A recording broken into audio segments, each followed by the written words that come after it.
히스기야가 지금 신앙 부흥운동을 일으키는 때가 여러분 굉장히 중요한 어떤 이스라엘의 변화가 생겼다는 것을 여러분 기억하셔야 됩니다.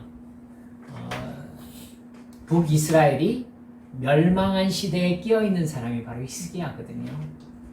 그러니까 북이스라엘이 멸망한 이유를 히스기야는 너무 잘 알고 있는 거예요. 여러분, 히스기야의 아버지 아하스는요, 그 이유를 그저 아시리아가 강해졌기 때문이다 라고만 파악했잖아요. 그러니까 아시리아의 신을 유대로 받아들여서 아시리아의 속국이 되었습니다. 근데 여러분, 이것이 하나님에게는 전혀 이해가 안 가는 거예요. 여러분 생각해 보세요. 아니, 나라를 쳐들어와 가지고 엉망진창으로 만들어버린 그 나라의 신을, 아니, 피해를 받은 나라가 섬기는 게 맞습니까? 사랑하는 여러분들, 이게 어찌된 일인가 라고 성경은 얘기하고 있어요. 히스기야는 자기가 왕위에 오르자 아버지가 무엇을 잘못했는지를 정확하게 파악해냅니다.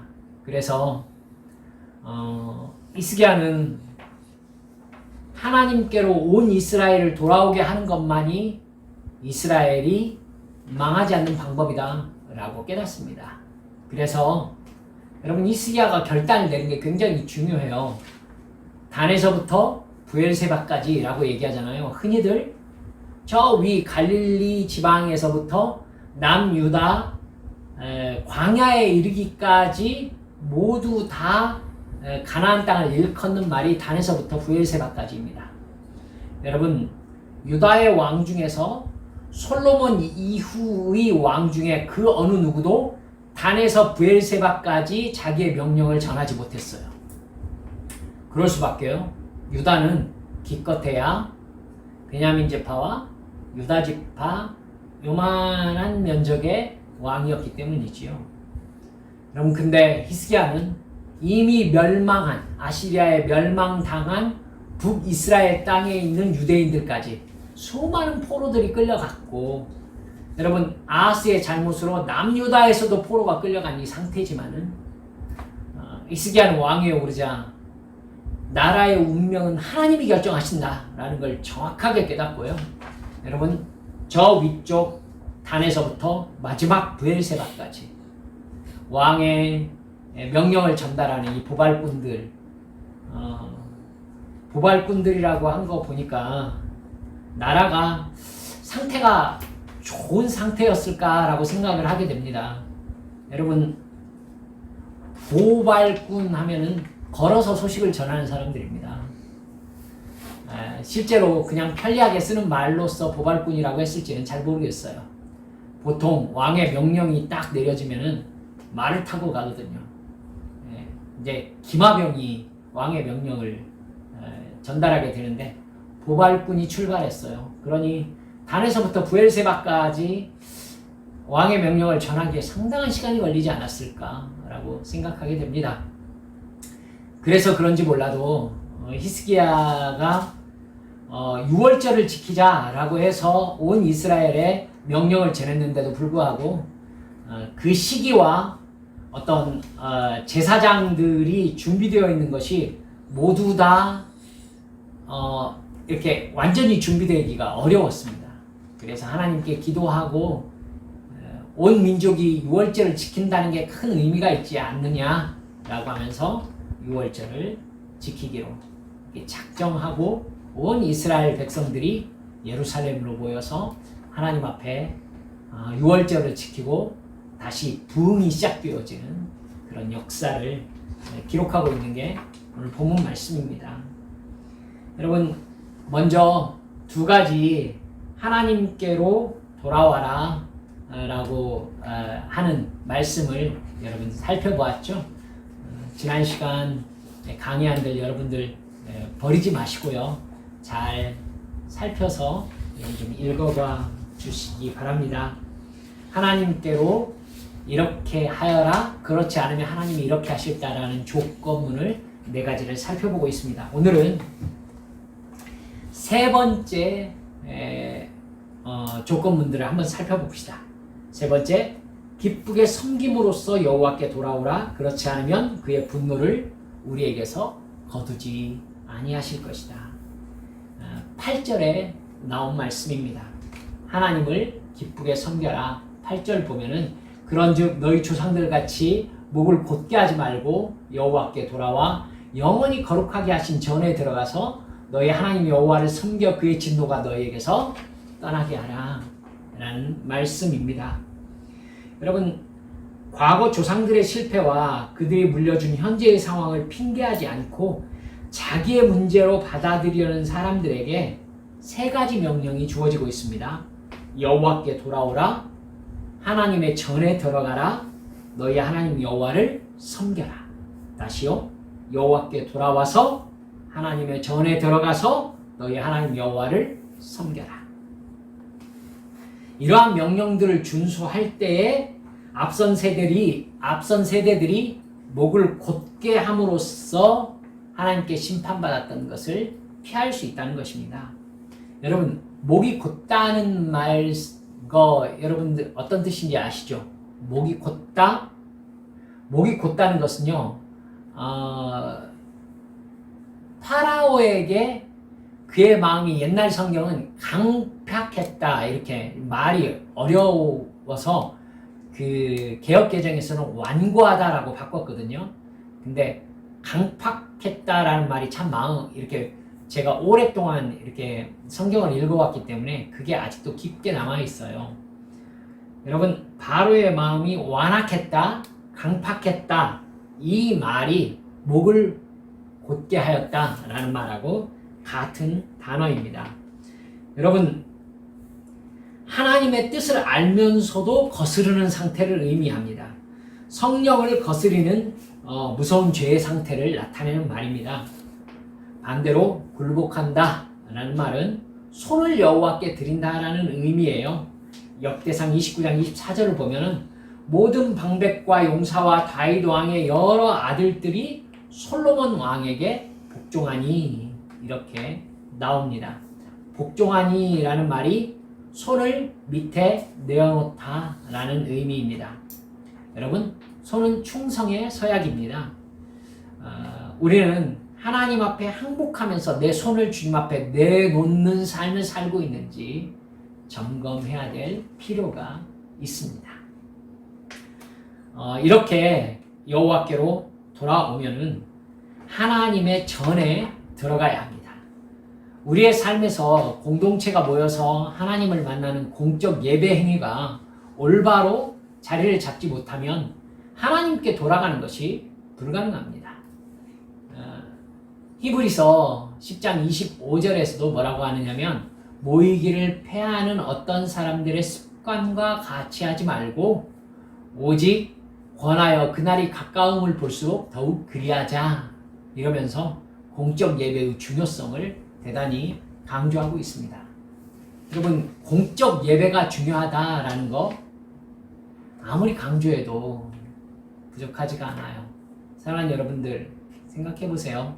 지금 우리가 코로나 때문에 공적 예배를 함께 모여서 드리지 못하고 있습니다. 이것이 우리 한국 교회에 장기적으로 어떤 영적 영향을 끼칠 것인가 저는 사실 생각하는 바가 많습니다. 우리 공적 예배의 중요성은 시간이 지날수록 아마도 더 중요한 부분이 될 거예요. 강의 한번 보실래요? 더불어 교회가 성도들을 고객으로 여겨서 성도들의 출석과 관심을 얻기 위해서 레크레이션이나 레저와 자극적인 이벤트와 무대 장치와 인위적인 분위기 유발 장치를 추구한다면 여러분, 그게 예배일 수 있겠는가 이런 생각을 하게 되는 것입니다. 여러분, 생각해 보세요. 제가 예전에 근무하던 그런 교회에서 한번 말씀드렸습니까? 제 친구 목사님이 저에게 오셔가지고 이제 그때 부목사 때죠. 저에게 교회 조명을 어떻게 하느냐 이렇게 물어보러 왔어요. 그래서 뭐 때문에 그러시느냐라고 얘기했더니 네, 담임 목사님께서 조명의 여러 가지 색깔을 딱 넣어가지고 조명 담당자가 예배의 메시지 내용에 따라서 어울리는 조명 색깔로 싹 이렇게 바꿔줄 수 있는 시스템을 갖추고 싶어 한다는 것입니다.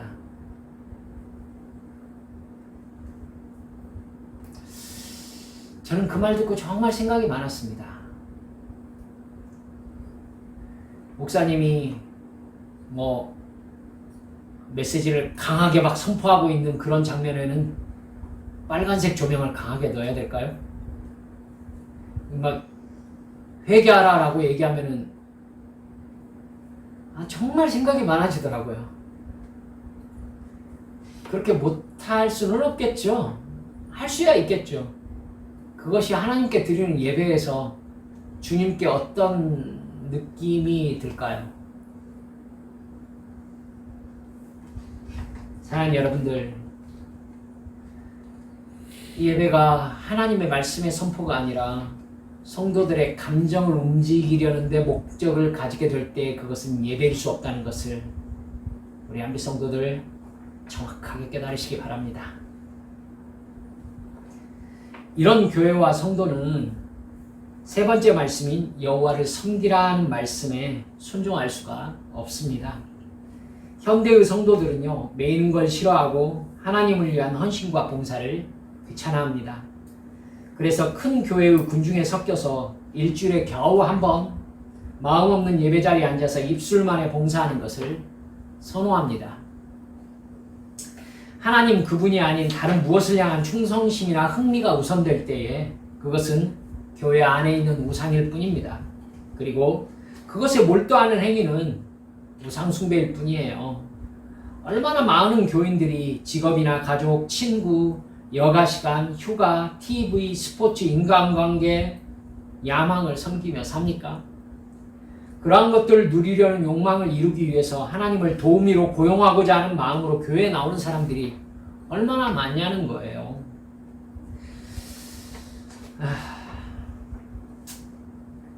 여러분, 그것은 하나님의 진노를 일으키는 예배입니다. 히스기야의 아버지 아하스가 추구했던 것이 바로 그런 우상 숭배였습니다. 자기에게 도움이 될 만한 신들을 찾아서 섬긴 것이 그의 우상 숭배 방식이었어요. 그러나 그것이 아하스와 온 이스라엘을 망하게 했습니다. 하나님은 아하스와 이스라엘에게 진노하셨고 그들은 혹독한 대가를 치렀습니다. 영과 진리로 예배하는 진정한 예배자를 하나님이 찾고 계십니다. 히스기야는 진정한 예배가 회복됨으로써만이 하나님의 진노가 떠날 것이라고 선포하고 있습니다. 나의 예배 한번 점검해 보실까요? 나의 예배는 하나님이 기뻐하실 만한 예배입니까? 내가 드리는 예배는 마음과 뜻과 힘을 다하여 영과 진리로 드리는 거룩한 제사입니까? 예배를 통하여 예수님의 십자가를 통해 부어진 하나님의 사랑에 젖지 못하면 우리는 우리의 시선을 내가 있는 상황으로 빼앗아가는 사탄을 절대 이길 수 없습니다. 사탄은요, 어떻게 해서든지 나의 눈과 나의 관심을 지금 눈에 보이는 나의 상황, 여기에다 못 박아두고 싶어 하거든요.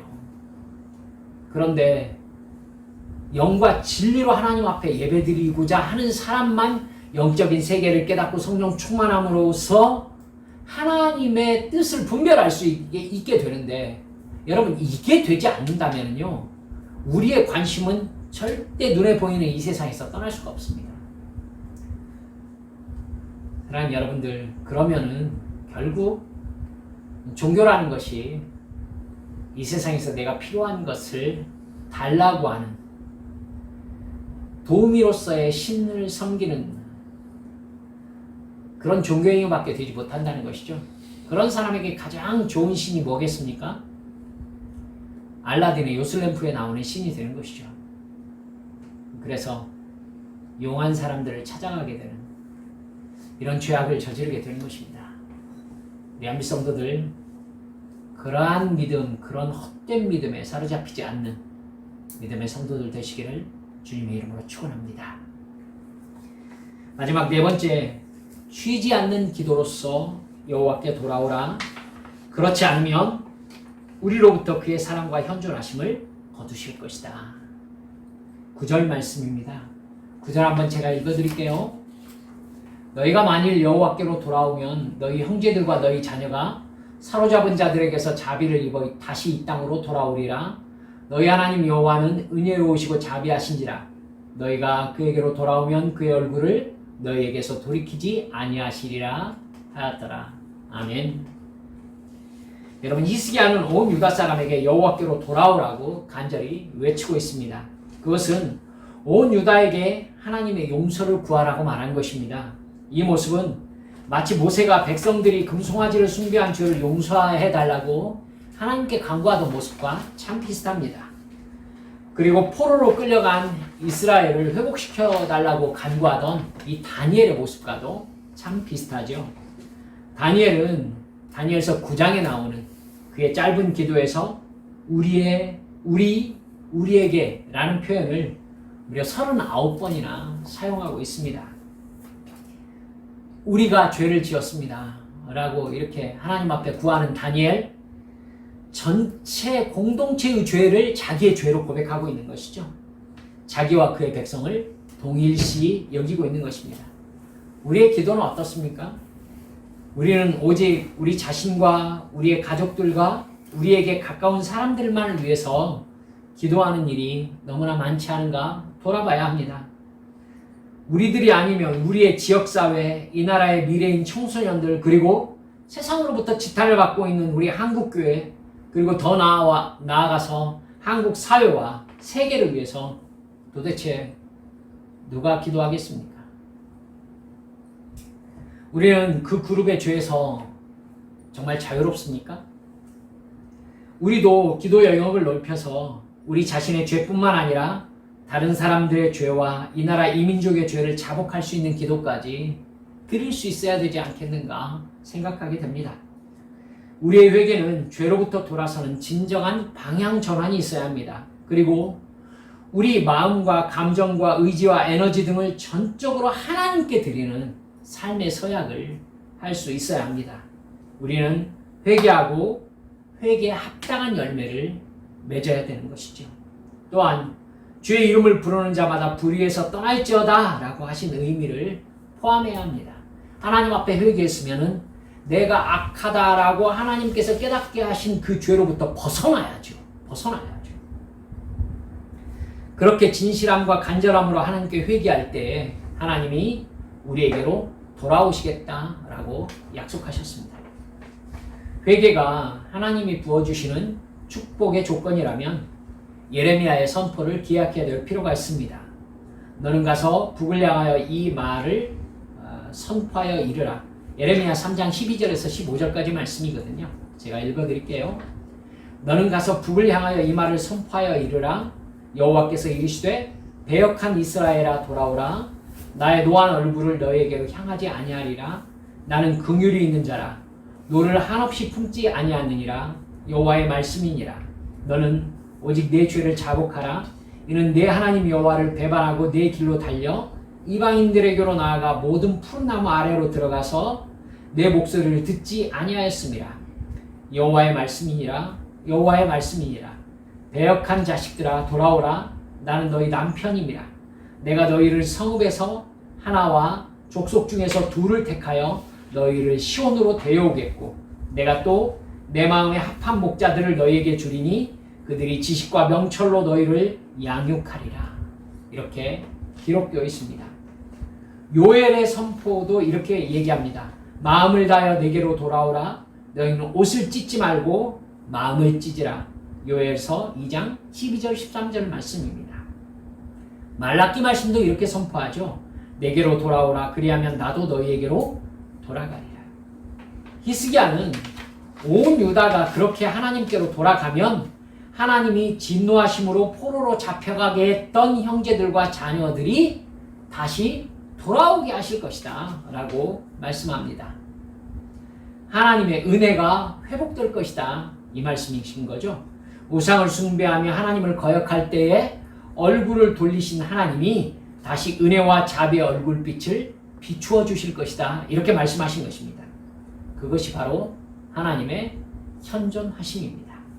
하나님의 현존하심 아래는 하나님의 사랑과 은혜를 통해 하나님의 존재를 깨닫게 되는 축복이 있습니다.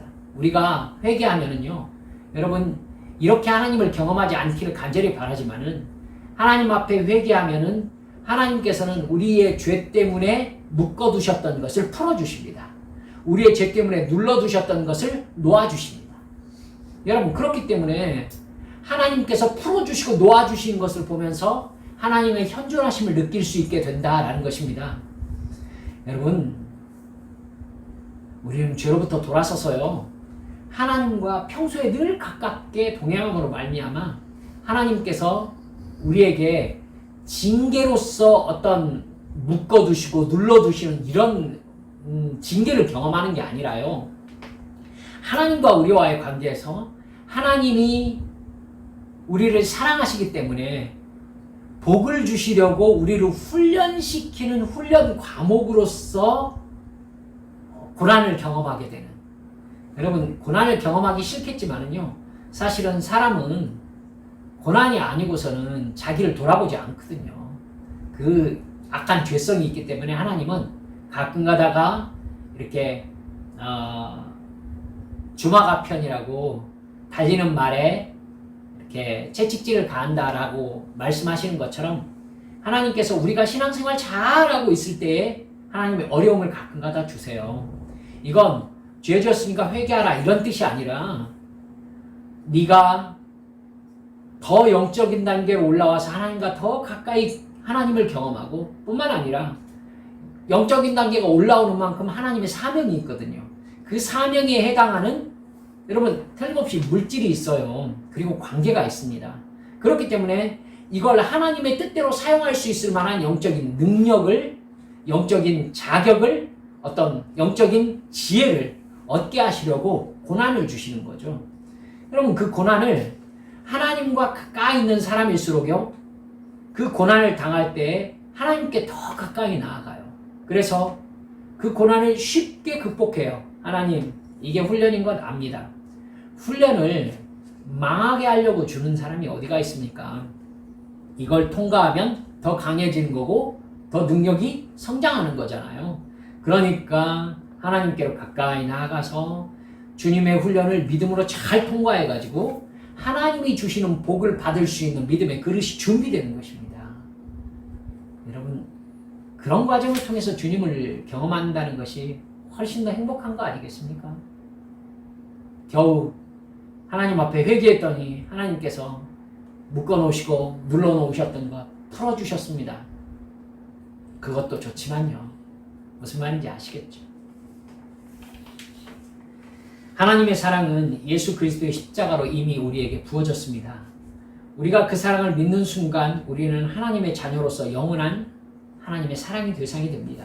그러나 하나님을 공적 예배로 섬기는 거룩한 관계가 타락하고 성도의 기도가 멈추고 교회에서 이 세상의 것을 소유하는 것이 축복으로 여겨져서 하나님이 도구가 될 때에 하나님과의 관계는 파괴됩니다. 무너집니다. 하나님의 사랑은 그때부터 징계로 나타나는 것이죠. 그럴 때 우리는 영원한 하나님의 소망을 잃고 세상에서는 돈에 아부하고 상처받으면서 교회에 나와서 하나님께 기죽어 있는 바보 같은 신앙생활을 하게 되는 것입니다. 엘리사는 하나님께 부름받고 엘리야가 떠나간 자리에서 뭐라고 하느냐면 엘리야의 하나님은 어디 계십니까? 하면서 엘리야가 떨어뜨린 엘리야의 겉옷을 요단강을 치니까 요단강이 다시 갈라지는 모습을 여러분 성경에서 읽으셨지 않습니까? 엘리야의 하나님이 나의 하나님이심을 고백한 것입니다. 우리도 예수를 믿으려면 이렇게 아예 예수님께 나를 던져드리면서 믿어야 되지 않겠나 라고 생각하게 됩니다. 베드로의 하나님, 바울 사도의 하나님이 나의 하나님이십니다. 여러분 그래서 베드로가 하나님을 섬긴 대로 나도 순종하며 섬기고 바울 사도가 순종한 대로 나도 순종하며 섬기면서 이 십자가의 길을 내 십자가 가지고 뒤따라가야 될 거 아니겠습니까? 겨우 우리 마음속에서 생각하는 것이 그저 예수 믿었으니까 하나님께서 나를 잘 되게 해주시겠지 하면서 돈 많이 벌 것 기대하고 건강해질 것 기대하고 여러분 그거 기대하지 말라는 얘기가 아니에요. 하나님께서 틀림없이 주십니다. 주시는데요. 그것을 하나님의 역사의 전부로 생각하고 있을 때 그게 이루어지지 않게 되면은 여러분 광야를 지나가던 이스라엘 백성들과 똑같은 반응을 보이게 된단 말입니다. 사랑하는 여러분들, 예배와 기도와 순종이 회복되어서 내가 어떤 상황에 있어도 하나님께서 나를 사랑하심을 절대로 의심하지 않고 힘들 때나 어려울 때나 또 기쁠 때나 형통할 때나 변함없이 하나님의 말씀에 순종하는 그런 믿음을 우리가 가져야 되지 않겠습니까? 우리 한비 성도들 이 믿음 속에 죄와 싸워 이기고 승리하고 사탄의 악한 괴계를 물리치며 주님께서 주시는 큰 은혜 가운데서 사명 감당하는 믿음의 성도들 모두 되시기를 주 예수님의 이름으로 축원합니다. 우리 함께 기도합시다.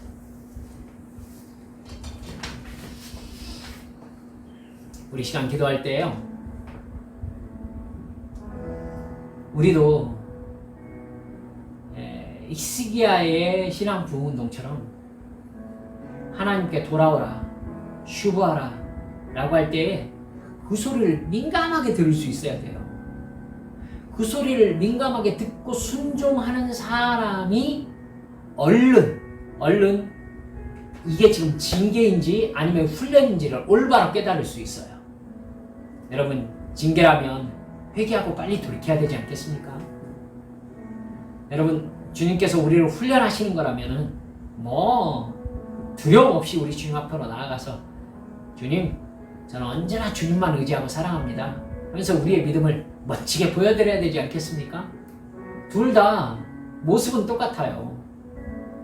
하나님 앞에 더 깊이 예배하며 더 깊이 기도하며 주님께서 내게 주신 말씀에 순종하는 것이죠. 이 시간 기도할 때 주여, 이렇게 주님과 가까이 성령 충만한 삶으로 살고 싶습니다. 주님, 그래서 누가 뭐래도 이 세상에서 주님을 섬기는 하나님의 자녀로, 멋쟁이 크리스찬으로 살게 해주시옵소서. 이 시간 주님 앞에 함께 통성으로 기도하시겠습니다. 기도합니다.